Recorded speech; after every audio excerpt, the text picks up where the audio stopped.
aller justement vers un acteur qui lui aussi, à sa manière, aura défrayé la chronique. Un acteur qui justement, monsieur le maire Ngoulou, aura eu les faveurs des Camerounais puisqu'il est arrivé deuxième. On parle là de l'exil en Gambie de Issa Chiroma Bakary. S'agit-il avec cet exil-là qui commence à durer d'une fin de carrière politique ou tout simplement d'un repli stratégique? Bon, ben écoutez Stéphane, moi je ne suis pas le communicant de M. Issa, de l'ancien ministre Issa Chiroma. Il en a tellement eu depuis la campagne jusqu'à aujourd'hui, je crois qu'il en change régulièrement. Ils peuvent bien nous dire de quoi il est question, mais ce que nous observons quand même, c'est que ça a été un acteur majeur à un moment donné. Vous voyez, de sa démission, je crois qu'il ne s'est pas écoulé 3 mois. Il s'est retrouvé candidat à la présidence pour sortir deuxième, devant quand même des gens qui ont tourné des années, fait le tour du Cameroun. On se pose des questions au Cameroun. La politique, c'est finalement un jeu ou c'est quelque chose de sérieux? Parce que ça ne s'est jamais vu dans le monde qu'en moins de 6 mois, quelqu'un se constitue candidat à une élection aussi sérieuse et il est deuxième devant des partis qui sont là depuis des années et tout.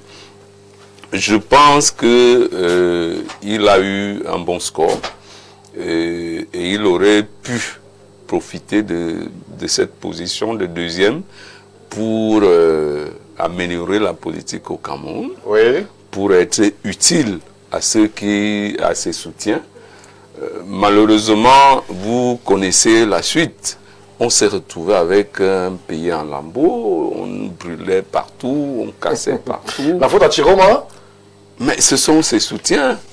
Et on avait des appels express à la casse, à défendre une victoire, parce que c'est nous qui disons qu'il était deuxième. Lui dit qu'il est président élu. Jusqu'aujourd'hui, je crois que le 16 avril, pas plus tard que le 16 avril, il a nommé des gens dans la diaspora et tout, en qualité de président élu. Donc, vous comprenez que, ayant vu les dégâts que ces appels et autres ont entraînés, lui-même a pris la poudre d'escampette et maintenant il est en Gambie. On nous a dit que c'était un exil temporaire et pour des questions humanitaires. Ce qui est quand même un peu embêtant, c'est que sur le plan diplomatique, on permet quand même à un opposant de tenir des conférences. C'est vrai que l'État gambien s'est exprimé sur la question. Ils ont dit qu'il n'y avait pas de présidence parallèle, que c'était justement des questions humanitaires qui avaient amené à ce que le deuxième à l'élection présidentielle du 12 octobre, Issa Chiroma Bakary, puisse être accepté en ce territoire-là et que justement il n'y aurait pas d'interférence. Il n'y a pas de présidence camerounaise en Gambie. C'est un citoyen d'Afrique qui est tout simplement hébergé. Mais entre-temps, il pose des actes. Entre ce que l'État gambien dit et ce que lui fait au quotidien, il y a quand même un gap. Et c'est pour ça qu'on ne comprend pas. Parce qu'il faut quand même cette galanterie diplomatique.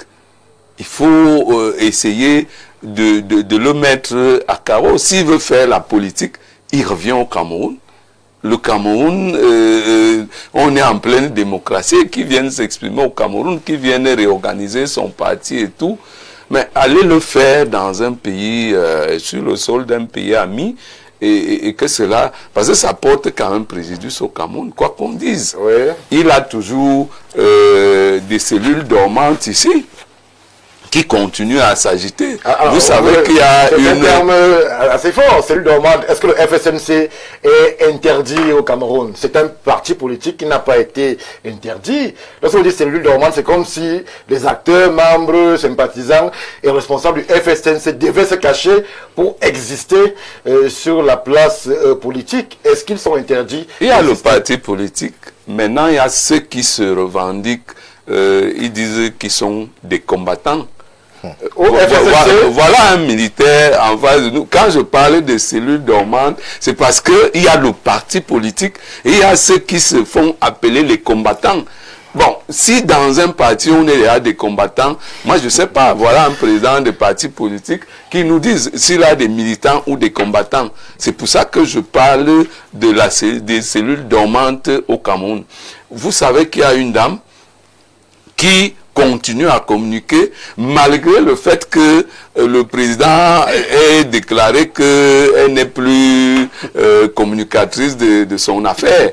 Mais elle est toujours en train de communiquer. Donc ça gêne quand même. Ça gêne énormément. Et puis ce n'est pas ça la politique. Quand on finit une élection, on passe, on continue, on se réorganise. On a eu un rang honorable. Ça permet même qu'on rembourse ta caution. C'est déjà un avantage. Beaucoup n'ont pas eu cet avantage. Lui peut donc revenir. Vous parlez avec beaucoup d'ironie, monsieur le maire. Ce n'est pas de l'ironie, mais c'est la loi. Hein, maître? C'est vrai. Son rang permet qu'on rembourse sa caution. Qui vienne prendre sa caution, il réorganise son parti. Merci, merci, monsieur le maire Ngoulou. Maître Jean-Guy Zogo. Alors, Issa Chiroma, deuxième à l'élection présidentielle, se retrouve en Gambie.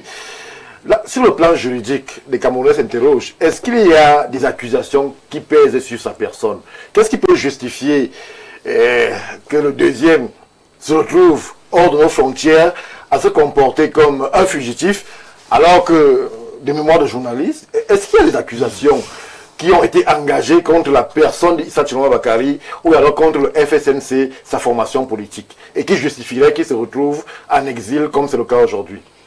Je n'ai pas la présomption d'avoir l'exhaustivité de l'information sur sa personne, Oui. mais aux dernières nouvelles, il ne fait pas l'objet de poursuites judiciaires. Je peux me tromper. Cependant, vous me permettrez déjà de poser les jalons de mon raisonnement à partir d'un fait simple. Le landerneau politique camerounais souffre des mêmes tares et des mêmes maux que notre société tout entière. Nous, les hommes politiques, on n'évolue pas en apesanteur, on n'évolue pas hors sol. Les flibustiers, vous en trouvez partout, même dans la politique. Voici les faits. Le président national du FSNC est un ancien ministre du gouvernement de la République, Oui. gouvernement RDPC, gouvernement du président Biya.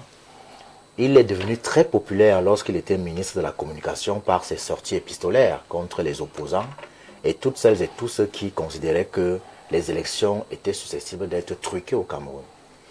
Et puis, il s'est découvert une virginité politique, sociopolitique, parce que à la faveur de l'élection présidentielle du 12 octobre 2025, il a démissionné du gouvernement, il s'est porté candidat, et puisque à un moment donné, le régime nous avait conduit à une sorte de désespoir. Les gens se sont comportés comme des noyés qui s'accrochent à un serpent. On a vu des sorties alambiquées, des hommes religieux qui sont allés jusqu'à dire qu'il vaudrait mieux un diable que le président Paul Biya. Fort heureusement, on n'a pas eu un diable. Si tant il est que le diable existe même. Alors maintenant, le président national du FSNC a réussi l'exploit. Contrairement à ce que monsieur le maire dit, ce n'est pas impossible parce qu'il y a les circonstances. En réalité, ce n'est pas un animal politique féroce. C'est simplement que les circonstances lui ont permis de surfer sur le désespoir des Camerounais. Maintenant, et de surfer également sur le fait que ceux qui étaient déjà sur la place politique depuis un certain temps avaient déjà déçu les gens. Et il y avait un excellent communicateur. Je pense que les gens ont tendance à l'oublier. Le candidat Issa Chiroma Bakary doit quasiment tout au docteur Jean-Moïse Mbok. Parce que Jean-Moïse Mbok était sur tous les plateaux. Jean-Moïse Mbok a réussi l'exploit de vendre le projet d'un candidat sans pour autant le braquer contre l'ensemble de la classe politique. On a eu le résultat qu'on a eu. Il est sorti deuxième. Mais là où il a démontré qu'il n'est pas un homme d'État, c'est que ce qu'il fustigeait hier, il est le premier à le faire lorsque les élections sont échu et que le Conseil constitutionnel a rendu sa décision. Paul Biya, candidat du RDPC, est vainqueur de l'élection, d'accord. Issa Chiroma Bakary estime que ce n'est pas vrai, c'est lui le gagnant de l'élection. Sauf qu'un homme d'État, c'est un homme qui est davantage préoccupé par les prochaines générations plutôt que par les prochaines élections. Admettons un temps soit peu Oui. qu'il ait effectivement remporté cette élection et qu'elle ait été truquée. Est-ce qu'on doit sacrifier les vies des Camerounais sur l'autel de la réalisation de ses ambitions personnelles? Je ne pense pas. Pourquoi? Parce qu'il connaît le système. Il est un acteur du système, un vieil acteur du système, et il ne devait pas forcément être surpris par ce qui allait se passer. Par contre, je trouve malsain qu'à un moment donné, il y ait tellement cru qu'il en soit allé à encourager que des jeunes Camerounais risquent leur vie. Et certains l'ont perdu. Et lui-même avait dit à un moment donné que jamais il n'abandonnera les Camerounais, même s'il doit le payer de sa vie. À la première incartade, il a pris la poudre de scarpette, le voilà qui squatte en Gambie. Et depuis la Gambie, il prétend être président élu du Cameroun. J'appelle ça de la schizophrénie politique. Parce qu'il faut arrêter à un moment donné de prendre les Camerounais pour des dupes. Vous ne pouvez pas être un acteur d'un système pendant 40 ans.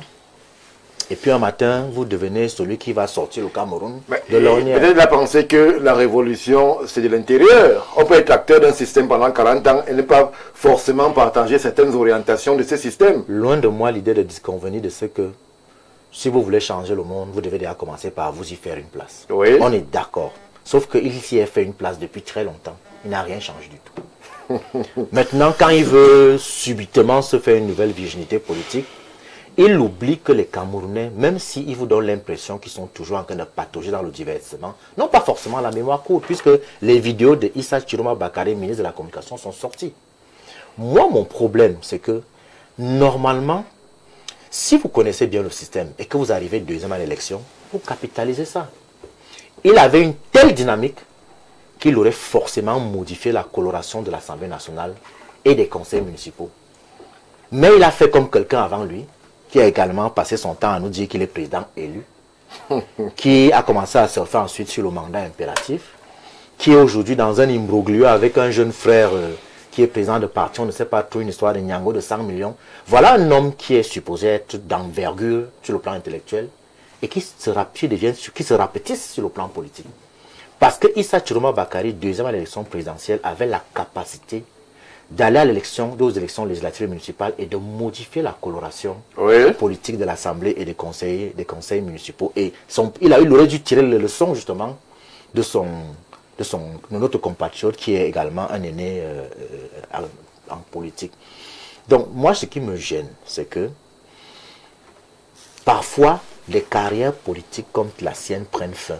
Non pas parce que les gens ne sont pas brillants, mais simplement parce qu'à un moment donné, ils ont fait passer leurs intérêts personnels devant les intérêts supérieurs de leur pays. Vous pouvez être gagnant d'une élection, celle-ci est même truquée, mais vous vous asseyez et vous vous dites, qu'est-ce que le Cameroun gagne à ce que du sang soit versé au fait que moi je devienne président?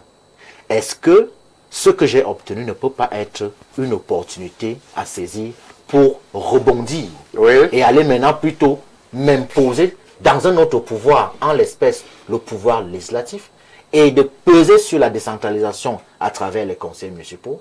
Mais quelqu'un s'est dit, bon voilà, mon marabout m'a dit que c'est moi le président, et puis bon, il s'arc-boute, et les gens sont prêts à mourir pour ça. Merci Maître Zogo. On prend l'avis de Jean-Moïse Mbok sur le plateau. Plus besoin de préciser la posture qui a été la vôtre pendant cette présidentielle-là, en tant que porte-parole du candidat Issa Chiroma Bakary. Si, justement, on refaisait un feedback, ou alors on retourne en arrière, Jean-Moïse Mbok, est-ce que vous pensez que c'est un rendez-vous manqué avec l'histoire? On aurait pu faire mieux, on aurait pu faire différemment, on aurait pu, avec d'autres acteurs, espérer beaucoup plus que ce qui n'a été obtenu. Qu'est-ce qui a manqué à Issa Chiroma dans ce moment important de son histoire politique et que, justement, il pourrait payer avec cet exil en Gambie? Ok, c'est vrai que l'exercice est compliqué, mais bon, très compliqué. Je vais y aller. Il faut simplement prendre deux temps. Le premier temps, c'est la démission, justement, comme le maire disait, la déclaration de candidature, la validation de la candidature, la campagne électorale en elle-même jusqu'au jour du vote. Parce que j'ai été porte-parole pendant justement cette période et je ne peux parler que de cette période-là. Parce que après, on n'aurait pas pu, on aurait dû ne pas faire ce qui s'est passé après. Après, la communication vous a échappé? Ou alors le candidat a été happé par d'autres forces? Ma communication, initialement, s'arrêtait d'abord à la fin de la campagne, au jour du vote, ce qui a été fait. Après, il fallait donc se redéployer parce que c'est une nouvelle dynamique. C'est-à-dire qu'après l'élection, on n'est plus en campagne. Oui. Donc, il y a un narratif nouveau qu'il faut adopter. Donc, le but était encadré clairement. C'était jusqu'à la fin de l'élection. Après l'élection, donc, autre chose devait arriver. Alors, moi, ce que je veux premièrement dire ici, c'est qu'il faut déjà reconnaître qu'on a eu une très belle dynamique. On a eu une très belle équipe. Des gens qui se sont associés à nous, certains qui le faisaient officieusement, certains qui le faisaient officiellement, mais qui ne donnaient que des idées constructives pour la nation. J'ai pu me rendre compte que beaucoup de Camerounais, justement dans le fait qu'on voulait autre chose, n'étaient pas ennemis de la nation Cameroun. Oui. C'est-à-dire que tous les gens qui nous apportaient des propositions, des suggestions, des idées, des avis, c'était vraiment dans une dynamique d'aller faire la différence par la voie légale qui est la voie des urnes. Et le travail qui a été fait justement dans cette dynamique. Le narratif qu'on a tenu était écouté, il a servi de l'intérieur, il a la capacité intellectuelle et technique et même matérielle pour accompagner le Cameroun nouveau. Et nous pensons donc que dans le Cameroun nouveau, il faut mettre les choses à plat, il faut faire des réformes et repartir. Donc le langage était celui de la rupture et de la reconstruction. Ce que naturellement tous les Camerounais attendent, même ceux du RDPC. Bien sûr. Parce que... c'est vous qui le dites. Non, quand je dis le RDPC sur ce plateau, je ne sais pas si c'est ce qu'ils pensent. Laissez-moi finir. Restons sur... Même ceux du RDPC, parce que le discours du chef de l'État le dit. Il a parlé des réformes. Je suis pas en train de... Écoutez, nous sommes dans un rendu sain. Il ne faudrait pas qu'on amène des pites ou de mauvaises intentions. Je veux que ce soit vraiment sain, que ce soit propre. Parce que jusqu'au jour du vote, tout était propre. Je vous dis que le sale qui arrivait après là, ça ne nous concerne pas. Je dis le propre était propre parce qu'il y avait une belle dynamique. Il y a des jeunes qui sont associés à ce qui était fait. Et le ministre Issa Chiroma Bakary n'avait jamais montré, je dis bien jamais montré la moindre intention de se retourner ou de ce qu'on a vu après. Ça n'avait jamais été traduit un caractère subversif. Jamais. Encore que c'était la République d'abord, le pays d'abord, la nation d'abord. C'est pour ça que nous autres nous sommes sonnés. Moi j'ai été KO pendant pratiquement une semaine parce que je ne comprenais rien à ce qui se passait à la suite par rapport aux décisions, aux choix, aux positions. Mais je veux rappeler, parce qu'il faut le rappeler, c'est un homme qui aime le Cameroun. C'est un homme qui a servi le Cameroun et qui veut continuer de servir le Cameroun. C'est un homme comme les autres qui peut commettre des erreurs, qui peut commettre des impairs. Jean-Maurice Mbok, là, vous en parlez avec beaucoup de sympathie, c'est votre droit. Beaucoup de peine. Beaucoup d'empathie. Beaucoup de peine. C'est votre droit. Mais Maître Zogo sur le plateau rappelle quand même le narratif qui a été celui de l'après-promulgation des résultats, où il y a eu des morts à ce niveau. Qui va les assumer? Allez-y. J'en viens. Vous savez, quand nous sommes dans une république, il faudrait qu'on apprenne à écouter toutes les voix de manière humaine. Sinon, après, on va taxer certains de terroristes, de machins. Pourtant, parfois, les gens s'expriment mal dans une cause qui semble juste. Pourtant, s'ils avaient adopté une autre posture, l'issue ne serait pas aussi difficile que celle qui a été et que nous déplorons tous. Ce que nous sommes en train de vivre aujourd'hui, Stéphane, c'est simplement pour ma part la gestion non achevée d'une crise post-électorale. Parce que l'attitude du ministre Issa Chiroma Bakary, après que tous les Camerounais aient convenu, ça a été clair, que celui qui est élu chef de l'État, c'est M. Paul Biya, il n'y avait plus de discussion à ce niveau. Parce que les deux derniers, deuxièmes, à l'élection présidentielle, un a dit que les rendus du CC, c'est des dogmes, oui. Et l'autre a dit que quand une loi est annoncée, une décision est prise, il n'y a pas de discussion. D'où ma question, vous avez parlé d'un homme qui aime le Cameroun, d'un homme qui aime les Camerounais, mais aussi, et justement, vous-même, vous le connaissez, ne pas comprendre ce qui s'est passé. À quel moment il y a eu ce changement? Voilà. À quel moment... Est-ce que vous quittez le navire, quand vous démissionnez Jean-Maurice Mbok, est-ce que le candidat Issa Chiroma est dans cette posture jusqu'au boutiste, où il se reconnaît comme président, où il a gagné? À quel moment est-ce qu'il bascule vers tout ce qui est arrivé après. Au moment où il se met à écouter plusieurs sons de cloche qui n'étaient pas toujours des sons de cloche formels. Oui. Parce que je vous rappelle simplement que, et c'est là qu'il faut qu'on rende la justice aux Camerounais. L'être humain est essentiellement influençable, surtout quand il croit à son projet, surtout quand il croit à sa dynamique. Et je crois que l'influence qu'il a eue, et c'est pour ça qu'il faut expliquer les arrestations qu'il y a eu.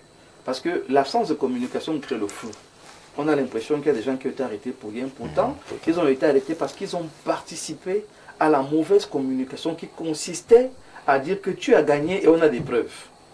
Ça, c'est la mauvaise communication parce que personne n'a le pouvoir, de par la loi en tout cas, de proclamer les résultats et de dire qu'il a gagné une élection présidentielle. Personne n'a ce droit. Bon, ces gens qui ont été arrêtés parce qu'ils ont, pour certains, vendu des PV, certains a été très péremptoire que tu as gagné. Il y a eu une mauvaise influence qui accompagne du narratif de la tricherie, d'une envie de l'entourloupe et tout ce que vous pouvez imaginer. Le cadre, le contexte était difficile et il fallait gérer la situation autrement. Mal lui a pris parce que non seulement il a choisi d'écouter ce camp-là, nous, de cet autre camp, et je n'étais pas seul dans le FSNC, nous lui disions, c'est pas à toi de faire ça. Tu ne peux pas entrer dans cette dynamique et nous pensons qu'il y a mieux à faire. Et si on a la majorité à l'Assemblée nationale, là, on pourra implémenter... Pourquoi ne vous avez pas écouté, Jean-Maurice Mbok, puisque votre posture semblait tout au moins rassurante, ne serait-ce que pour un positionnement à venir, votre posture semblait républicaine, c'est-à-dire on pouvait construire à partir même d'autres éléments du pouvoir. On parle de l'Assemblée, on parle des communes, on parle des autres institutions. Est-ce que le candidat Issa Chiroma, le ministre Chiroma, ne se voyait que président? Non, ce n'est pas qu'il ne se voyait que président. Je dis qu'il y a eu une influence négative, malheureusement à laquelle il a cru, qui finalement l'a amené, on va parler comme au quartier, l'a amené en brousse ou dans le marigot, comme le président disait qu'il ne veut pas se retrouver avec les crocodiles dans le marigot. Il est rentré dans le marigot justement parce que les gens ont oublié que la colère, la tension, le ressentiment ne fait pas la loi. Le désaveu, ça ne fait pas la loi. Une élection présidentielle est encadrée. Elle est encadrée du début à la fin. Ouais. Et parce qu'elle est encadrée du début à la fin, et je suis bien d'accord avec M. Guizogo, quand vous êtes un homme d'État, vous ne pensez pas qu'à la fonction. Vous ne pensez pas qu'au poste. Vous pensez aux générations futures. Et là, il y a eu une tournure bizarre et compliquée. Donc aujourd'hui, le premier pan qui est jusqu'à l'élection, on a eu un leader qui nous a montré son amour pour le pays, qui nous a montré sa ferme détermination de servir la nation, d'apporter un plus. Et nous qui étions dans le biotope de la communication, nous rappelions quand même que nous sommes dans un cadre où on peut être deuxième. On peut même être troisième. Parce que dans une élection, il ne faut pas être péremptoire. On avait quand même des gens qui étaient là avant nous. Bien sûr. Donc on estimait que s'ils avaient bien manœuvré, ou s'ils avaient créé des associations utiles, ils pouvaient être au devant de nous. Et ça, c'était des choses qui étaient entendues parce qu'on se le disait. Nous n'avons pas, nous, de ce côté, bercé le ministre Chiroma d'illusions ou de rêves. On lui a dit, on est réaliste, on est concret. Et ça, c'est un discours qu'il a écouté, qu'il a entendu pendant longtemps. Qu'est-ce qui s'est passé après? Je refuse de rentrer dans le détail de ce qui s'est passé après. Je dis simplement qu'il y a eu un marigot, il a cru à ce marigot, il est tombé dans le marigot, et les crocodiles sont en train de faire la fête. Aujourd'hui, merci. Aujourd'hui, merci. Donc, permettez-moi de chuter, s'il vous plaît. Oui, votre propos. Oui, aujourd'hui, il faut rappeler que, et j'insiste là-dessus, la résolution totale de la crise post-électorale va passer par non seulement la libération de ceux qui peuvent être libérés, mais aussi une ouverture et un dialogue qui permettra que non seulement on soit clair sur sa situation. Est-ce qu'il y a des choses qu'on nous reproche, qu'on le dise clairement? Est-ce qu'il ne craint rien à revenir au pays? S'il ne craint rien, qu'il revienne, et puis que la vie continue. Et je crois que c'est là que la société civile, les médias, les hommes politiques et même nos gouvernants peuvent, cette main tendue, peuvent utiliser la main tendue du chef de l'État pour que finalement on montre la hauteur et la grandeur de la démocratie camerounaise. Parce que le chef de l'État l'a dit, il souhaite que son histoire soit retenue dans la dynamique de la démocratie et le progrès. C'est donc une occasion de rappeler que nous sommes un peuple de démocrates, nous sommes un gouvernement de démocrates, nous sommes une nation de démocrates où nous pensons que le dialogue prime sur la sanction ou sur la coercition. Merci Jean-Moïse Mbok. Docteur Badjek, là il est abondamment à suivre le narratif du docteur Mbok des stratégies. On a peut-être dans la communication, dans l'entourage, dans l'équipe du candidat Chiroma, on a manqué de hauteur peut-être, de stratégie certainement, puisqu'on se rend compte quand même qu'il y a un changement du positionnement du candidat. Il y a un républicain qui s'en va, qui recueille l'adhésion des Camerounais, mais le résultat rendu, on a un jusqu'au boutiste qui apparaît, qui est en capacité d'influencer et d'envoyer les Camerounais dans la rue, et malheureusement, il y a des morts. Est-ce qu'à ce niveau, on ne va pas se dire qu'on aurait pu faire mieux et que le candidat Chiroma a plus ou moins manqué son rendez-vous avec la grande histoire du Cameroun? Mais vous avez commencé par la réponse. Vous avez parlé de stratégie. Il y a eu un hiatus stratégique fondamental. Il n'y a jamais eu de stratégie parce que lorsqu'il y a une stratégie qui est montée, on a une vision, comme je le répète, il y a une axiologie stratégique, il y a une idée maîtresse, il y a un effet final recherché, il y a des facteurs de succès, il y a des facteurs d'échec. Dans les facteurs de succès, on sait qu'on peut gagner, et dans des facteurs d'échec, on sait que, n'est-ce pas, ceux qui compétissent contre nous peuvent également gagner. Maintenant, il y a l'autre attitude qui arrive juste après, l'attitude républicaine, qui consiste à reconnaître, mais vous savez, c'est une passion dans nos démocraties tropicales qui passe facilement de l'effervescence à l'évanescence. C'est pas l'ouragan Chiroma qui a permis à peut-être l'entourage de croire que justement il y avait des choses à faire. Non, c'est pas justement la dynamique Chiroma avec ces discours, avec ces meetings plein de monde, plein d'effervescence qui ont amené le candidat à penser que son heure était arrivée. Attendez, il faut faire attention aux effets de la télévision, n'est-ce pas? Combien avait des cartes d'électeurs parmi tous ceux qui gesticulaient tout autour? Il faut faire très attention de juger les marqueurs là où ils sont. Quand moi je vous ai parlé, n'est-ce pas, de la démocratie tropicale qui passe de l'effervescence à l'évanescence, c'est bien de cela que je parle. Aujourd'hui, ce qu'il faut pour notre pays, c'est la responsabilité du politique, qui peut avoir une ligne de conduite et aller. Mais si jamais ce politique est égocentrique et pense qu'il n'y a que lui, il ne peut rien construire pour l'avenir. Quand je vous parle de prospective au niveau de la stratégie, vous avez vu des acteurs politiques qui ont duré dans les abysses et qui sont ressortis. François Mitterrand. Et qui ont gagné après. Mais si alors... Maître Wade. Alors, moi j'ai rarement vu en Afrique, noire en l'occurrence, que le candidat qui a perdu appelle celui qui a gagné pour lui dire qu'en fait, nous n'étions pas des ennemis, mais nous étions des adversaires. Et qu'à un moment donné, on doit construire le Cameroun. Voilà un peu quel est mon problème dans cette sorte d'immaturité politique que certains acteurs politiques, qui pourtant ont le passé qui leur parle. Parce qu'il y a quelqu'un qui a fait exactement la même bêtise, le même cirque qui a pas longtemps, et aujourd'hui reproche aux députés de l'Assemblée à laquelle il a refusé d'appartenir, reproche à ces députés d'avoir voté une loi, alors que cette Assemblée, enfin, est dans ses droits. Vous comprenez? C'est un peu ça, c'est pour ça que je regrette. Vous savez, ici sur le plateau, je vous ai souvent dit que je regrette que le Cameroun ait une opposition faible, une opposition famélique, une opposition transparente. Pour quelle raison? Je ne suis pas de l'opposition, et vous le savez. Pour la raison simple que lorsque un parti règne sans équilibre, sans opposition constructive, ce parti fait ce qu'il veut. À partir du moment où il est sûr de gagner, il tient les tenants et les aboutissants. Alors, avec un parti qui est conséquent, un parti d'opposition qui est conséquent, les gouvernants gagnent même à les rappeler souvent en consultation pour des affaires importantes, n'est-ce pas, qui concernent la gouvernance de l'État. Aujourd'hui, moi je peux vous dire, si je suis le tout-puissant dans ma maison et que je n'ai pas mon épouse qui de temps en temps me dit que tu es rentré tard, mais je vais passer 3 jours dehors. C'est ça. Vous comprenez? Mais le fait qu'elle soit là présente m'empêche de m'abandonner un soir dans à côté de Dr Mbok et Stéphane, et puis voilà, vous comprenez. Non, c'est pour dire qu'aujourd'hui le Cameroun, honnêtement, je vous dis, j'ai le cœur qui saigne. Le Cameroun a besoin d'autres personnes.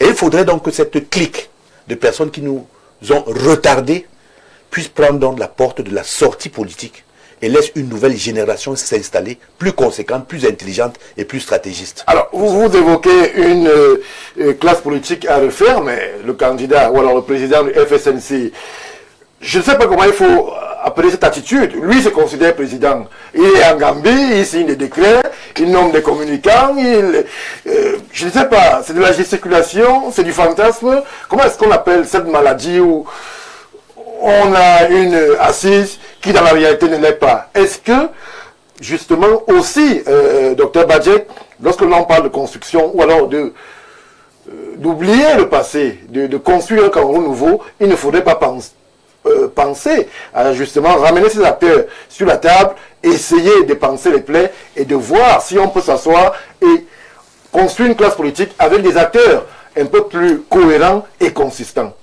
Moi, je pense que le climat a eu le temps de se desserrer et de s'apaiser depuis le temps. Il peut revenir au pays, ça, Chiroma?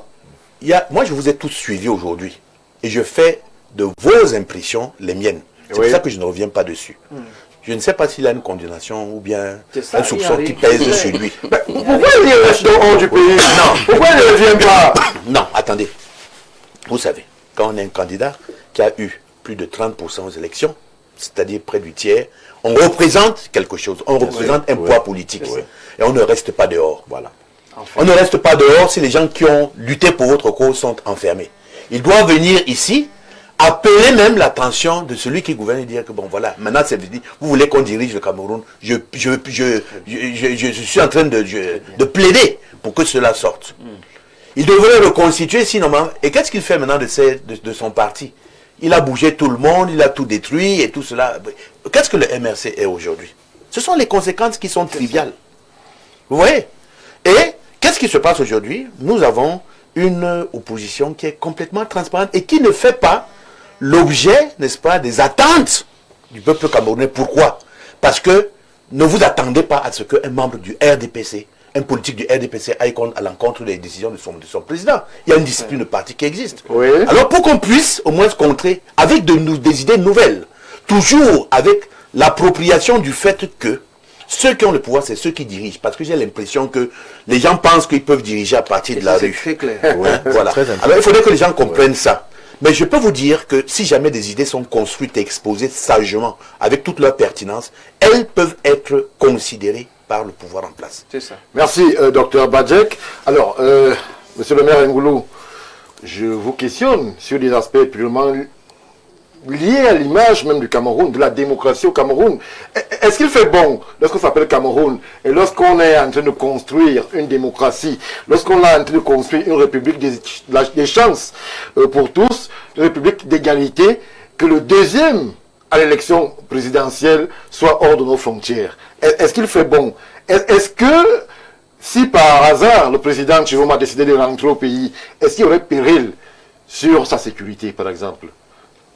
Mais écoutez, Stéphane, je ne sais pas ce que vous voulez qu'on vous dise. On vous a dit que jusqu'à preuve de contraire, il n'y a pas une plainte contre ce monsieur déposée quelque part. Il est sorti de lui-même, qu'il revienne et qu'on voit comment le pouvoir va se comporter. Moi, je ne suis pas, je n'ai pas été d'accord avec Dr Mbok parlant de Issa Chiroma comme un patriote qui aime le Cameroun. Je pense qu'il a oublié les derniers meetings où il disait clairement où il gagne ou alors c'est le chaos. C'est-à-dire que pour lui, en allant à cette élection, il n'y avait pas une possibilité... Est-ce que ce n'est pas les paroles de circonstances face à une foule en transe? Peut-être il leur disait tout simplement, en bon communicant que le ministre Chiroma est, il leur disait que c'est ce qu'il voulait entendre. Sachant que lorsque la vérité va arriver, il pourrait changer de discours. Je ne sais pas ce que vous entendez par discours de circonstances. Un homme politique dit ce qu'il devra faire après avoir gagné ou perdu. Vous ne faites donc pas un discours de circonstances qui est un discours électoraliste et un autre pour dire ce que vous allez faire du pays si jamais les Camerounais vous font confiance. Je crois que les discours présageait déjà de ce qui allait se passer. Parce que quand un candidat vous dit, si je ne gagne pas, c'est le chaos. C'est-à-dire, je ne suis que président. Il n'y a pas une autre possibilité. C'est pour ça que quand Dr Badjek parle de transparence, c'est-à-dire que le mot a tout son sens. Les hommes politiques que nous avons sont suffisamment égoïstes. Parce qu'ils viennent... C'est d'abord des messies. C'est-à-dire que... C'est votre président, je présume. Non, mais mon président, la preuve, le jour de l'élection, un journaliste s'est amusé à lui demander demain après l'élection, quel sera le premier acte. Il a dit, mais attends, je ne suis que candidat, je ne décide pas. Je n'ai pas de projet à faire tant que les résultats ne sont pas sortis. Oui. Alors, vous avez donc des gens qui sont des messies. C'est-à-dire que, et ça c'est, il y a un groupe d'individus au Cameroun, malheureusement, depuis un certain nombre d'années. Les gens sont tapis en Occident, ils téléguident les hommes politiques camerounais à leur guise. Ils vous vendent des choses qui ne peuvent même pas se réaliser.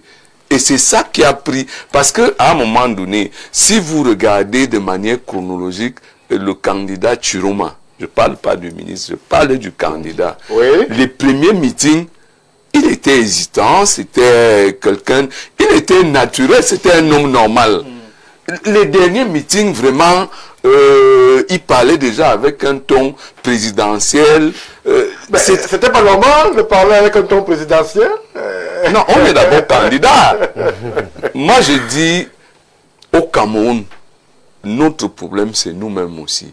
Parce qu'il y a quand même des hommes politiques qui charbonnent au quotidien, qui sont sur les plateaux, qui essaient de dire des choses, et des choses cohérentes qui peuvent aider les Camerounais. Mais à la veille des élections présidentielles surtout, les messies naissent de partout. Vous avez des gens que pendant 7 ans, vous ne le voyez pas. 2 ans avant, il commence déjà les coalitions. Il est le président de telle coalition. On va chercher le candidat sur le numérique. C'est tout ça qui embrouille les Camerounais. Et vous savez, quand quelqu'un souffre, c'est pour ça que les gens adhèrent beaucoup aux églises de réveil. Donc vous reconnaissez quand même que les Camerounais souffrent? Non, mais le dire n'est pas mentir. Il y a quand même la souffrance que nous voyons sur les visages des Camerounais. Nous avons des familles. Vous qui êtes journaliste, je crois que chaque week-end, vous avez des appels, j'ai perdu, machin, fait quelque chose, ainsi de suite. Malheureusement, monsieur le maire. Donc, vous voyez donc que nos hommes politiques aujourd'hui, nous avons plus de messies que d'hommes politiques. Et c'est pour ça que dès qu'ils vous mettent sur un piédestal, ils vous vendent les rêves, ils vous disent qu'ils vont envoyer l'argent, ils vont aller vous installer et tout dire. Il y a même un courant que le chassement, on va chasser tel pour t'installer. Alors, les gens ne se prennent plus pour des candidats ou des Camerounais ordinaires qui proposent une autre manière de penser le Cameroun.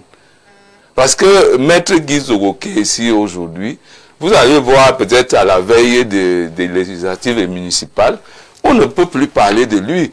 Il a beau dire que j'ai un parti, je voudrais si, on ne le suit pas. Ceux qui ont des connexions à l'extérieur vont donc commencer à vous dire comment ils vont penser le Cameroun autrement, comment c'est leurs messies là qui sont la solution. Vous avez des gens qui vous disent que si tel n'est pas président au Cameroun, le Cameroun est perdu. Ce n'est pas normal. Merci, monsieur le maire Ngoulou. Alors, Maître Jean-Guy Zogo, une classe politique de l'opposition qui, selon les dires de certains, serait à refaire. Mais la question, l'interrogation, c'est est-ce qu'il y a une malédiction des deuxièmes au Cameroun? Puisque lorsque l'on essaye d'observer les 2 dernières élections présidentielles, les deuxièmes ont toujours eu des attitudes assez ambiguës lorsque les résultats sont annoncés. On a des candidats qui estiment tout de suite qu'il faut leur faire allégeance parce qu'ils seraient les vainqueurs. On a d'autres qui, tout de suite, prennent à témoin l'opinion nationale et même internationale qu'il faudrait que le président en poste leur cède le pouvoir. On a d'autres qui estiment que les élections ont été truquées, que c'est eux les vainqueurs. Alors, est-ce qu'il y a une malédiction le deuxième?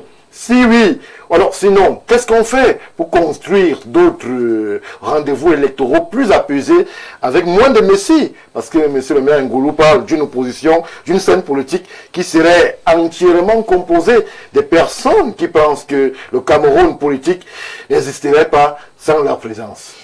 Non, je pense qu'il faudrait d'abord modifier le narratif et la rhétorique autour du messianisme. Le messianisme en lui-même en politique n'est pas une mauvaise chose. Parce que quand vous êtes un leader politique et vous ne croyez pas en vous-même, vous ne pouvez pas faire de la politique. Il y a même un minimum de mégalomanie dont il faut disposer parce que, croyez-moi, vendre un projet aux gens, c'est l'une des choses les plus difficiles qu'il soit. Et il faut également rappeler aux populations camerounaises, que moi j'interpelle toujours, que pour qu'on parle de jeu démocratique, pour que la démocratie soit une symphonie agréable, il faut que chaque acteur joue sa partition. Et on a tendance à croire que dans cet orchestre démocratique, il n'y a que les acteurs politiques. Il y a les populations elles-mêmes. Ouais. Tout à l'heure, lorsque le docteur Jean-Moïse Mbok félicitait ceux qui sont allés voter, il y a un potentiel électoral au Cameroun qui est de 18 millions de personnes. Les gens ne vont pas s'inscrire sur les listes électorales. Ils font le choix de laisser les décisions politiques aux autres. Parce que le peuple camerounais, si on s'en tient aux dispositions de la Constitution, est détenteur de la souveraineté nationale et l'exerce au travers du président de la République et du Parlement. Mais les deux institutions sont issues de l'élection. Est-ce qu'on fait le même débat? Est-ce que c'est la responsabilité au peuple indolent qui ne va pas voter, ou alors c'est la faute à la classe politique dite d'opposition qui manque de contenu, qui manque d'offres fortes à formuler au peuple camerounais? Non, ce n'est pas vrai. Est-ce qu'il n'y a pas cette dichotomie-là qui amène à ce que peut-être un bon discours soit adressé à une mauvaise cible, ou alors une bonne cible soit victime tout simplement d'un discours de Messie? Non, ce n'est pas vrai. Ce n'est pas vrai. Pourquoi? Tout à l'heure, lorsque monsieur le maire vous parlait des officines étrangères qui manipulent certains acteurs politiques, encore que je dis qu'on manipule ce qu'on peut manipuler. Parce qu'un acteur politique n'est pas réellement manipulable par des officines qui sont tapis dans l'ombre en Occident et qui vous amènent à dire des choses qui vont à l'encontre de l'intérêt supérieur de votre pays. Il y a un problème. L'offre politique existe, je suis désolé. Je vous dis, les Camerounais, à un moment donné, je leur ai dit que nul ne peut se prévaloir de sa propre turpitude. L'Union des populations africaines a un projet de société qui a été rédigé en 1996. J'étais en 3e. Ce projet a été porté par quelqu'un. Hubert Kamgan a été candidat à l'élection présidentielle 3 fois au Cameroun. Il a eu quel pourcentage? Le pourcentage en lui-même n'est pas le plus important. Le problème se pose, et c'est la raison pour laquelle les autres ont compris. Quand vous allez dans un pays comme la France, il y a des partis politiques là-bas qui ne vont jamais gagner une élection, mais qui vous portent un projet de société et le vendent au quotidien. Les écologistes. Les écologistes n'ont pas la capacité de remporter une présidentielle, mais ils sont présents sur le terrain. Donc l'Union des populations africaines est là pour faire le nombre? Non, pas du tout. C'est pour vous dire quoi? C'est pour vous dire qu'à un moment donné, je le répète, le jeu politique n'a pas qu'un seul acteur. En fait. L'homme politique. Le jeu politique a également le principal acteur même du jeu politique. Ce sont les populations. Oui. Imaginez que 18 millions de Camerounais s'inscrivent effectivement sur les listes électorales et au moins 15 millions vont voter. Surveillez leur vote. Laissons les élections présidentielles. Prenons lors des élections législatives et municipales où la surveillance est plus aisée. Parce que si vous êtes à Mona Télé ou vous êtes candidat à l'élection municipale, vous pouvez contrôler les bureaux de vote. C'est plus facile que de contrôler l'ensemble des bureaux de vote du Cameroun. Mais si les gens choisissent de rester chez eux, ou dès que dans les bars, dans les auberges, les motels, vous voulez que l'acteur politique fasse quoi? Et maintenant, l'acteur politique vous fait une offre. C'est quelqu'un qui passe le temps à vous dire, voilà. Hubert Kamgan rappelait souvent que... Alors, restons sur le débat. Vraiment, Maître Zogo, le débat est sur un acteur qui a eu une posture après l'élection et qui est dans une situation assez paradoxale par rapport à son résultat. Le débat sur l'offre politique, les offres politiques, l'Union Population Africaine et des autres offres là, il peut être accessoire, je le concède, mais pour l'instant, restons sur ce qui pourrait arriver si l'acteur, ici en l'occurrence Issa Chiroma Bakary, ne revenait pas et s'il continuait justement à entretenir cette illusion de présidence en Gambie. C'est à ce niveau-là que vous m'avez demandé s'il y a une malédiction des deuxièmes au Cameroun. Oui. La seule raison pour laquelle on s'engage en politique, en tout cas on devrait, c'est qu'on a l'ambition de faire triompher un modèle de société. D'accord. Lorsque vous arrivez deuxième à une élection présidentielle, puisque c'est une compétition, quand vous regardez ceux qui ont compris le jeu politique, lorsque vous allez à une compétition électorale, vous préparez deux discours. Un discours de victoire et un discours de défaite. Parce que quand on va à une compétition, on doit pouvoir savoir qu'on est en capacité de gagner, mais il peut arriver aussi qu'on perde. Et le fait de perdre ne signifie pas que la carrière politique s'arrête. Il y a de mauvais perdants dans l'opposition. Ce sont même plus que des mauvais perdants, c'est des gens qui n'aiment pas le Cameroun. Je vous dis toujours que, ce n'est pas tant de liberté dont on a besoin que de n'être enchaîné qu'à ce qu'on aime. Vous comprenez? Vous croyez que ça nous dépasse d'aller dans la rue et de casser aussi? On n'a pas la capacité de casser. En fait. Nous aussi on peut casser, monsieur. Et si on n'arrive pas à casser, nous aussi on peut aller au Canada. Et si on n'arrive pas à aller au Canada, nous aussi on peut décider d'aller au RDPC et de décider que bon, désormais, comme là-bas, on dit que les jeunes portent les tentes des vieux, nous aussi on porte les tentes dans l'espoir d'être recrutés dans une société publique ou parapublique. Pourquoi est-ce que pendant 10 ans, moi, je vous vends une offre politique? Je vous dis comment est-ce que je vois la société camerounaise. Quel est le modèle social que je veux faire triompher? J'ai une idéologie assumée, clairement identifiable. Ce n'est pas une invention. Et c'est antérieur à ma personne. Ça veut dire que ce pourquoi je me bats va au-delà de ma petite personne. Ça veut dire que quand je vais à une compétition électorale, je peux la gagner comme je peux la perdre.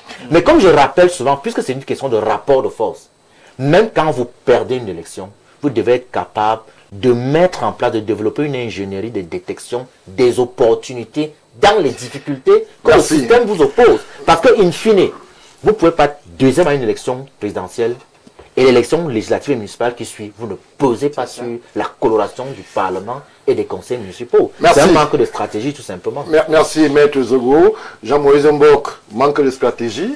Si vous étiez dans les rêves les plus fous, vous reveniez à la communication au conseil du président Chiroma, vous lui diriez quoi, Jean-Moïse Mbok? Que le temps d'illusion a assez duré, il faut revenir construire le parti, puisque les législatives sont annoncées en février 2027. Est-ce qu'il y a urgence pour le président Chiroma de revenir et d'essayer de relancer la dynamique FSNC? Alors, la première chose que je veux dire, c'est que je ne suis pas d'accord qu'on dise que l'opposition est transparente. Mais je voudrais qu'on dise que malheureusement, nos leaders, ceux qui se retrouvent à être les plus vus, les plus en vue, c'est ça le problème. ont le syndrome du Messie. Et c'est eux qui sont transparents. Oui. C'est eux qui sont transparents. J'en veux pour preuve ma démission. J'étais dans l'opposition. J'étais en train de voir ce qui se passait. J'aurais pu dire, comme Maître Guy vous disait, que bon, allons casser.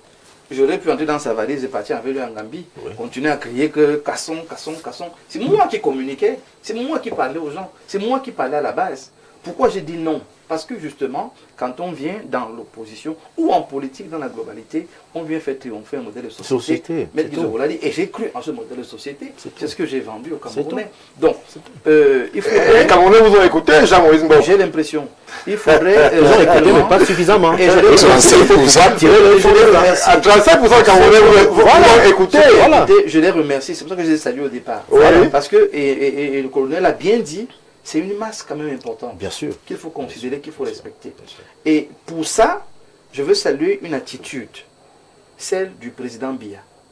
Parce que croyez-moi, l'attitude que je vois, c'était de ses opposants avoir. Si c'était à sa c'est place. eux qui étaient au pouvoir. Ils auraient dit, ah, me ramener le type de la Gambie, même par force. Mais voilà un monsieur qui prend toujours de la hauteur, parce que pour lui, ce sont ses enfants, c'est sa nation, c'est son pays. Et on peut procéder autrement. Tous les textes qui sont sortis là, avec le sceau de la République, Ça aussi, il tempère, il calme, parce que pour C'était lui, quand même très grave. c'était grave. Rien qu'à ce niveau, il pourrait être poursuivi. Bien sûr, Même à son retour. Bien sûr. C'était grave. C'est pour ça que... Signer président de la République alors qu'on n'en l'est pas, c'est quand même compliqué, Jean Besbo. Pour ma part, et là, je le pique encore au colonel Didier Badiek. Aujourd'hui, mon combat, c'est lequel? C'est la libération de ces jeunes qui ont été emprisonnés. Oui. C'est pour ça que l'opposition doit savoir comprendre l'objet du moment, de sa présence, de sa pertinence. Les gouvernants vont nous consulter sur la base de quoi? Si on n'a rien de factuel à mettre sur la table. C'est tout. Si le seul mot d'ordre de dialogue, c'est le chassement, Le mot c'est est le bien cassement, Mosgo, bien c'est le Mosgo. dérangement. Non, ça ne marche pas comme ça. C'est-à-dire qu'il faut, et de l'autre côté, je voudrais vous rassurer qu'il y a eu de la stratégie. Malheureusement, les stratèges n'ont pas été écoutés. On a préféré écouter une autre forme de stratégie, qui était le désordre et le marigot. La preuve, c'est ça. Donc, et puis, M. le maire l'a rappelé, à la fin de la campagne, vous vous rendez compte que le narratif avait changé. Oui, parce que justement, nous qui étions du noyau dur avec pour mission et rappel que le FSNT c'est un parti républicain, nous n'avons pas changé la ligne. Et quand il y avait un discours qui débordait, on lui a fait quand même le rappel et la remontrance. Moi, je me souviens, je vais travailler un secret professionnel, ça c'est dans le parti politique. Quand il est passé à un des médias et il a manqué de respect ouvertement à l'autre, nous lui avons dit ce n'est pas bien. Je paraphrase, ceux qui connaissent l'histoire ont compris. Bien sûr. Nous lui avons dit que ce n'était pas bien. Il n'avait pas apprécié, il n'avait pas. Mais pour nous, on estimait que l'opposition était un bloc. Et on avait le RDPC en face, qui n'était pas notre ennemi, mais notre adversaire politique, c'est tout, dans une compétition électorale, c'est tout. Donc, aujourd'hui, il faut simplement rappeler aux Camerounais que apprenez à écouter les gens qui vous tiennent un discours naturel. Oui. Les gens sulfureux, les gens pompeux, les gens finalement même vaniteux, à un moment donné, si vous les suivez, vous n'aurez que les conséquences que vous avez suivies. Quand il a fallu que les gens marchent, moi j'ai parlé dans le parti. Allez voir qui a marché. Très peu du FSNC. Parce que la base m'a écouté et a compris qu'on ne peut pas, du jour au lendemain, changer comme ça. Donc, il y a effectivement une officine d'ennemis de la République qui ont pour seule mission de casser le pays. Et pour eux, peu importe le client qui est là, Oui. tant qu'ils peuvent vous utiliser, pour le vous faire, manipuler, oui. ça casse le pays. Ouais. Mais finalement, Stéphane, aujourd'hui, il faut aussi que notre système gouvernant intègre une réalité. On a eu 92, on a eu 2018, on a eu 2025. Pourquoi il n'y a pas une sorte de structure qui gère les crises post-électorales? Le problème, c'est Elles sont prévisibles, elles sont inévitables. Mais je vous ai cité 3 dates qui devraient nous amener à réfléchir. Alors, parce que cette crise-là, c'est la faute à qui? Stéphane, écoutez. La faute à qui? Je prends 92, Oui. qui est bien loin, mais qui reste D'actualité. une sorte de fantôme, parce qu'il y a quelqu'un qui passe le temps à dire que nous avons volé cette élection. Mais vous voyez que s'il y avait eu une assise pour dire, voilà le discours qu'on tient en tant qu'homme politique, on signe un engagement citoyen, il n'y a pas un candidat qui proclame les résultats. Si vous le faites... Il n'y a pas eu d'engagement en 2025, Jean-Maurice Bock. Mais non. Il y a eu un engagement. Ça n'a pas été spécifique. S'il vous plaît. Allez-y. Là, c'est journaliste. Les 12 candidats avaient signé un engagement de bonne conduite pendant l'élection et après les résultats. Écoutez-moi bien. Je vous écoute. Les Camerounais vous écoutent aussi, Jean-Maurice Bock. Tenez compte de vos réalités nationales. On a quelqu'un qui a estimé en 2018 qu'il peut proclamer les résultats avant la proclamation officielle. Pourquoi vous ne prenez pas ça en compte pour dire dans votre code de bonne conduite, intégrant de manière claire qu'aucun candidat ne peut s'auto-proclamer vainqueur? Ouais. Pourquoi on ne prend pas ça en compte? Parce que justement, quand vous laissez un vide, les gens s'engouffrent et créent du n'importe quoi. Vous imaginez bien que si en 2020, en 2022, 2023, même si on faisait une sorte de réformette du code électoral, ou alors des engagements, on disait qu'à partir d'aujourd'hui, tout candidat signe un code de bonne conduite en tenant compte de ce que nous avons toujours vécu au Cameroun. Le problème, il est là. C'est que nous prenons des actes génériques, nous venons les apposer à un contexte qui est différent. Alors, à ce niveau, les candidats retoqueraient qu'ils ne peuvent pas s'engager à valider des élections qu'eux-mêmes parfois estiment qu'elles sont entachées du sceau du viol, c'est-à-dire de l'irrégularité. Pourquoi il va On ne peut pas empêcher un candidat de se plaindre lorsqu'il estime qu'il a été floué. En français. S'engager à dire que je ne vais faire aucun bruit, ça veut dire que j'accepte que j'ai perdu. Non, en Ça peut français- aussi être ça. En français politique, ce n'est même pas juste de parler comme ça. On parle comment là-bas? Justement, en français politique, c'est qu'on va à l'hémicycle pour peser et changer la loi. Simplement. Tout simplement, il n'y a pas de langage en politique. En réalité, le En politique, pouvoir se situe oui, au en Parlement. politique, ce n'est pas le boucan, ce n'est pas le bavardage, c'est des actions concrètes, pratiques. Et c'est pour ça que l'éducation politique est utile au Cameroun. Il faut qu'on éduque les hommes politiques, qu'on éduque les citoyens, pour qu'ils ne se laissent pas prendre dans le piège de allons marcher. Pourtant, tout le monde sait que ça ne produira rien, si ce n'est la mort et les souffrances dans les familles. Oui. Parce que beaucoup continuent de souffrir aujourd'hui. Stéphane, si nous voulons effectivement traiter cette question et ne plus avoir des messies demain ou des personnalités fabriquées, transparentes au temps d'une élection, il faudrait qu'on apprenne à adresser notre réel contexte camerounais Merci. dans sa politique et sa dynamique. Aujourd'hui, malheureusement, et je réponds rapidement à votre question, Issa Chiroma doit comprendre que l'histoire va retenir qu'il a été deuxième d'une élection présidentielle, ça ne changera pas. Oui. Son absence concourt à tout point de vue contre lui. Oui. Le fait que son parti politique entre dans le boycott a su sa mort, mais de manière naturelle. C'est la fin de carrière. C'est la fin de carrière C'est s'il clair. reste C'est dans dans la cette dynamique là, oui. du boycott. Oui. Il faudrait donc aujourd'hui qu'il fasse acte de bonne foi. Et maintenant, c'est le conseil que je lui donne. Oui. Qu'il fasse acte de bonne foi. Qu'il fasse fi des gens qui vont dire que, oh, il a vendu, oh, c'est... Non, le pays d'abord. Sa petite personne après. Qu'il revienne. Qu'il revienne. Oui. Qu'il crée le contact. Oui. Même s'il faut créer des médiations, ça existe. L'Union européenne. Vous êtes prêt à jouer ce rôle, Jean-Maurice? Non, pas moi. Médiation, Moi, j'ai démissionné, je ne suis plus là. Vous ne pouvez plus parler au président Chiroma. Non, je ne suis plus là. Vous n'avez plus de Il y a rapport? des gens, on n'a plus de rapport. Il y a des gens qui sont capables de le faire et de très bien le faire. Qu'ils le fassent. Non, ne soyons pas prétentieux non plus. Donc, il y a des gens qui peuvent pas. Parce que la médiation, c'est pouvoir parler aux deux acteurs. Oui. C'est ne pas que parler à Bien Thiro. sûr, oui, Moi, je je peux vois. plus vraiment de Tout lui à parler. Est-ce qu'à la présence, ils vont me recevoir? Donc, il faut pouvoir être honnête et humble pour dire, bon, ceux qui peuvent le faire, qu'ils le fassent. Donc, aujourd'hui, il y a des gens dans ce gouvernement que lui peut appeler pour dire, bon, écoutez, parlez au chef, trouvons un terrain d'entente, on évolue. Même s'il y a des charges contre moi, pour la paix sociale, pour le bien de la nation, on trouve un terrain d'entente, on évolue. C'est ça mon conseil, qu'il revienne au pays.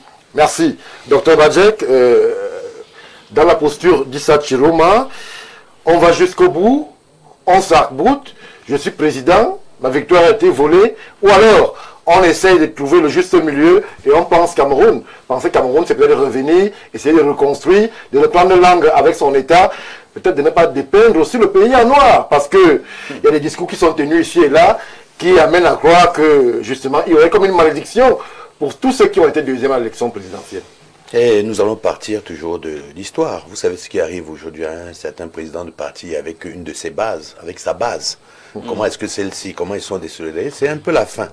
Alors, si M. Issa est resté dans une léthargie illuminée, eh bien qu'il se réveille enfin. Hein. Parce que lorsqu'on regarde les indices, moi je suis un scientifique et j'analyse l'aspect chrysogène du Cameroun avec le référentiel chrysogène que j'ai créé. Et là-dedans, si vous regardez seulement l'aspect communication, et c'est absolument aisé de pouvoir le mesurer, vous allez dans les réseaux sociaux, vous savez quels sont le nombre de ceux qui utilisent les réseaux sociaux, et vous voyez le nombre de vues qu'il a.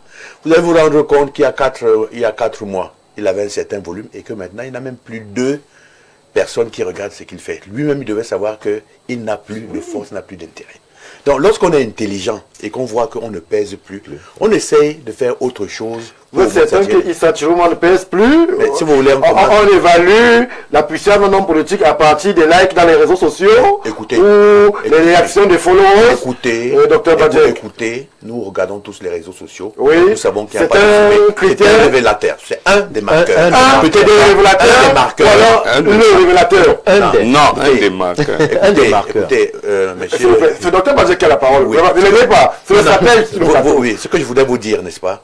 Moi, en tant que stratège, j'écoute et je lis les réseaux sociaux. Je n'y tiens pas une confiance absolue parce que je sais qu'il y a beaucoup de dérapages, mais ça peut, chaque fois que j'ai un élément au niveau des réseaux sociaux, j'essaie un peu de rechercher de vérifier et d'analyser cet élément-là. Mais même si j'arrive à 20% de vérité et 80% de mensonge, j'ai au moins la racine de l'information que j'analyse ensuite. Vous voyez, lorsque vous regardez, si vous voulez vous regarder, il y a 4 mois, il y avait suffisamment de référencement sur lui, vous ouvriez, il était au moins sur 4 pages. Maintenant, si vous voulez vous regarder, j'ai 2 portables, un de MTN et un de Orange, pour ne pas faire la publicité.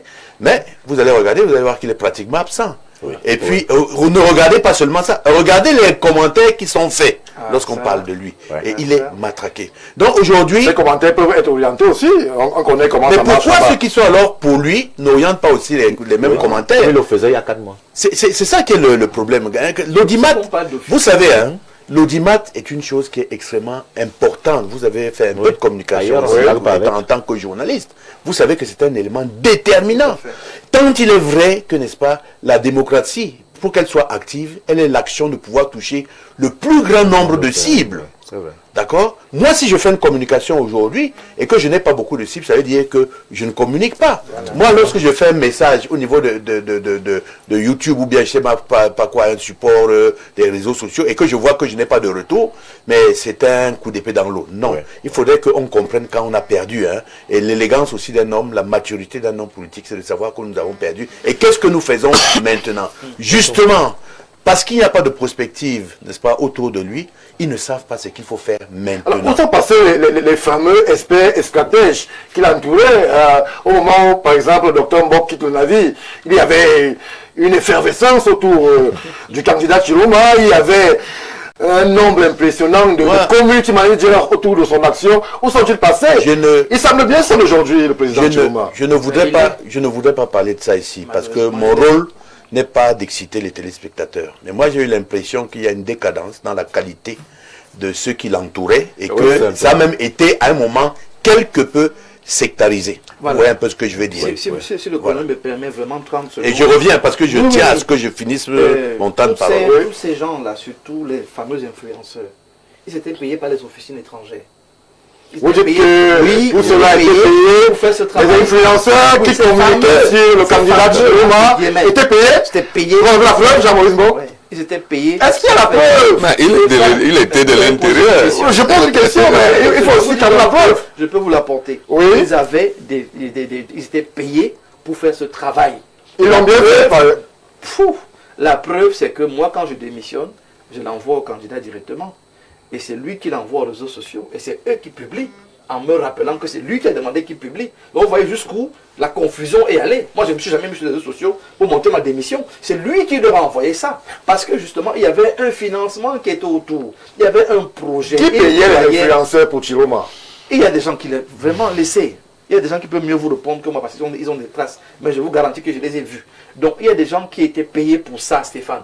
Ils ne sont plus là parce qu'ils ne sont plus payés. Ces officines ont arrêté de financer ce à quoi eux ne croyaient plus. Et je rejoins le colonel, l'audimat a fondamentalement diminué. L'intensité autour de lui a diminué. Il gagnerait en tant que vraiment ancien officier de la politique de se dire, mais écoutez, M. Biarritz sur le soleil, revenons autour du soleil. Et puis, il y a aussi un problème parce que j'allais parler de ça, de cette désertification de son entourage. Vous allez voir que, premièrement, un homme politique qui change en moins de 6 mois de porte-parole, ça veut dire qu'il y a une instabilité quelque part. D'accord? Moi, je fais une analyse froide. Hein. Je suis pas... Vous savez, si vous voulez que je fasse une analyse comme membre d'un parti, je vais la faire. Mais là, maintenant, je suis un stratège et je dis ce que je dois dire.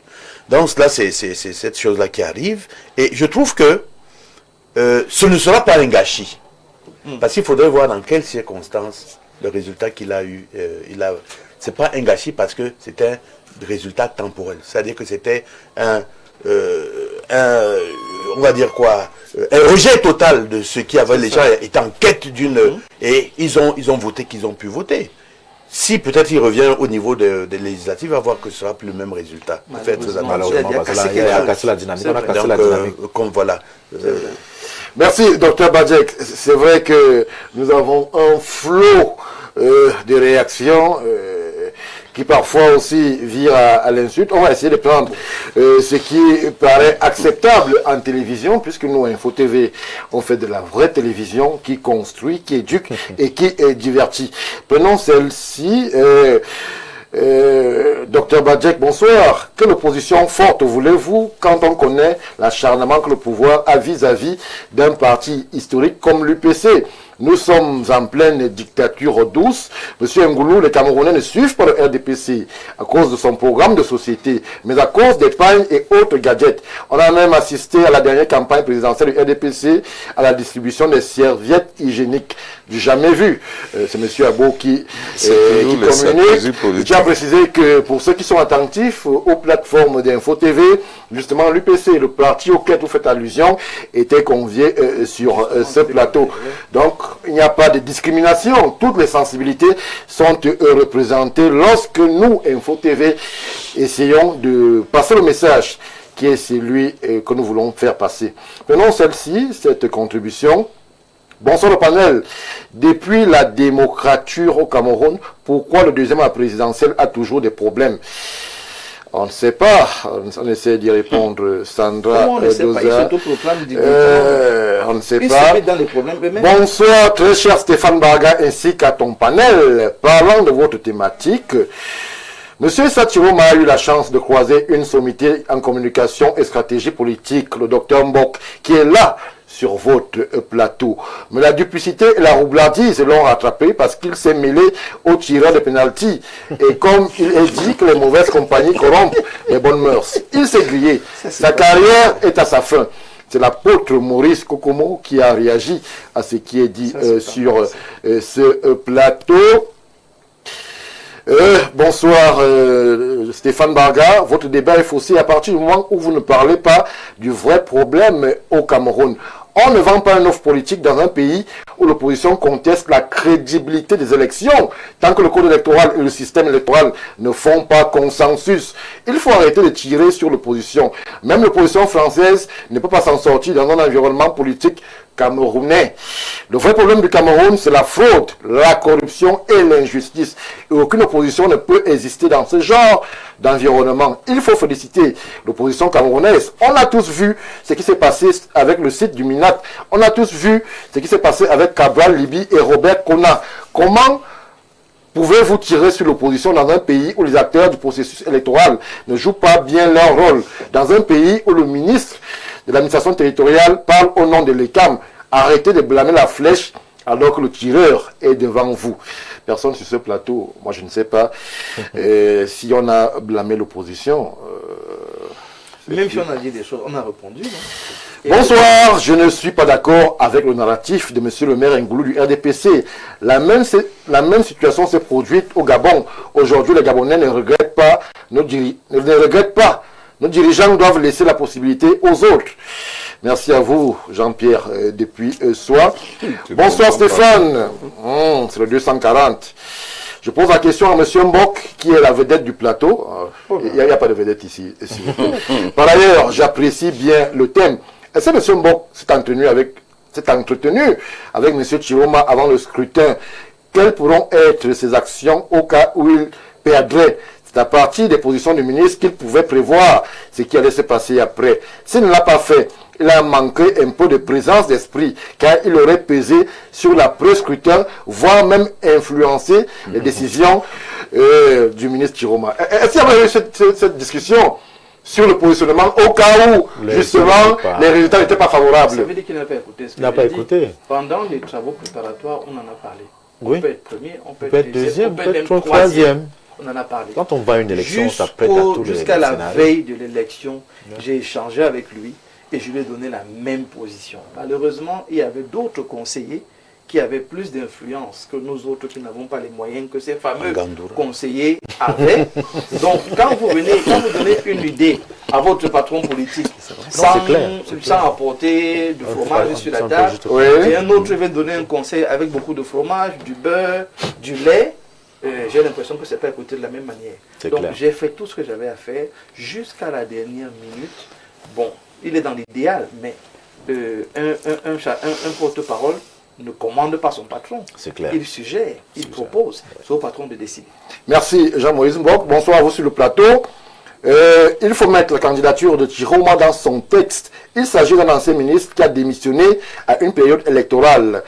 pour se mettre face à son ancien maître.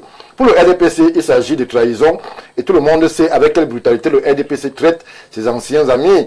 Chiroma était conscient que sa gestion pendant son séjour au pouvoir n'était pas sans faille, était presque certain qu'il serait difficile pour lui d'atteindre les législatives, encore en liberté. Il ne pouvait pas suivre donc le docteur Mbok et sa branche. Merci à vous, Fumo Franck. C'est vrai que ça peut tenir aussi. Bonsoir Stéphane. Chiroma ne pouvait pas suivre le camp du docteur Mbok, il ne pouvait que rallier l'aile opposée. En effet, le camp d'en face avait ceci de particulier qu'il donnait à Chiroma la possibilité d'entretenir une illusion d'avoir gagné. Aller à une autre élection pour Chiroma était un gros risque. Le monde pourra découvrir réellement ce qu'il vaut. Merci pour la contribution. Bonsoir à vous sur le plateau. Chers Camerounais, soyons sérieux. Vous voyez le président Paul Biya perdre des urnes et nos institutions viendront dire qu'il a perdu. On parle du candidat Chiroma sur ce plateau. Bonsoir le panel. Lorsque Maître Zogo affirme que Chiroma ne fait pas l'objet de poursuites et l'accuse d'avoir été l'instigateur de la crise post-électorale, n'y a-t-il pas là de l'huile de sardine sur le pain? Vraiment. Bonsoir le riche panel. Je suis Calice de Fougerolles. C'est pas Issa Chiroma qui a tiré sur les populations. Merci. Merci à vous, chère madame. Lorsqu'on a dit, on va prendre le léger break et revenir tout de suite après pour évoquer la vice-présidence au Cameroun. La vice-présidence et tout ce qui peut tout simplement en dériver.